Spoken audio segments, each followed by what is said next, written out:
It's an organization na dito sa UP na naglalayong pag-isahin yung mga estudyante na nanggaling sa Region 8 na nag-aaral ngayon dito sa UP Diliman. Actually, nag-uusaan yung organization with mga students na din na UP Diliman na tikang Region 8. Nag-share kami para ng mga goals ng gusto ma-achieve, like say, para Region 8, yan, para mga estudyante na tikang Region 8. Maroon ka nga may babalikan sa ganito. Pagkatapos mo yung klase, bagat kapoy ka, tapos gusto mo ka-istorya, mga di ka lahat ng bayan. Tamo natin, magmumulay ka, gusto mo magmulay, gusto mo mag-istorya, mahimo mo.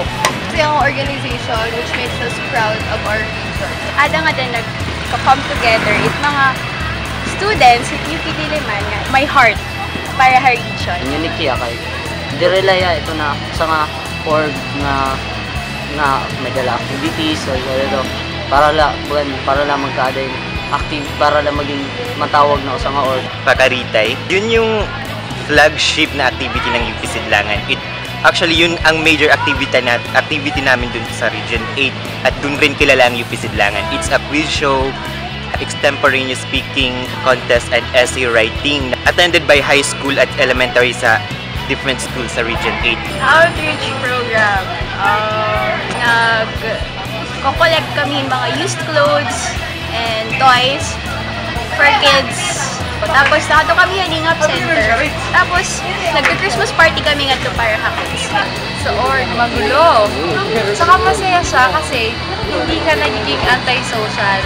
Mas napapractice mo yung social skills mo, mag-usap sa tao, tapos maging responsible. Kasi nga, kailangan matuto ka din take care of the people around you. Nakakapagod pero masaya, and you learn a lot of things na para siyang preparation ng after college. Kasi diba, kung college, puro aral-aral. Pero kung kasama ka sa org, meron kang glimpse ng kung ano yung mararanasan mo after you graduate. Makuri, in a sense nga, damot tiri mo, damot mga activities na kailangan ni mo para work. Pero, dili ko diya as in nga, makuri ito, parang worth it siya. Unique siya dahil sa mga taong nandito. Damot klase na tao nga, may daguti at buses, may may bungot, nga robot, nga pero hindi. But you learn to love those kind of people. Yung bonding talaga is, very close ang members.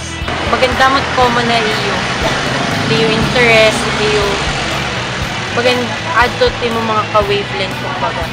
Pati leadership-wise, ang UP Sidlangan, pag kita ko, nag-molda ako. Na-realize ko paano mag-handle in group, paano mag-communicate mo pa yung mga tao. Na-learn niya pa ako paano maging proactive ng mga socio-civic ng mga activities. Ginlulook up ko lagi ako sa Sidlangan na hotspot niya. Ito yung dakot, ito mga potential ng mga bata ma-develop tungod dito nga org. UP Sidlangan, prepare kita, mold kita. Damot yung mababaro paano pag-organize ng activity, dala creativity na bring out sa era. Matututo ka maging leader talaga kasi real people yung i-deal mo. Pero pwede na pag-work, activity ng group. Ako diri ko kailangan umapi, pero gusto kong umapi. It's a different thing, di ba?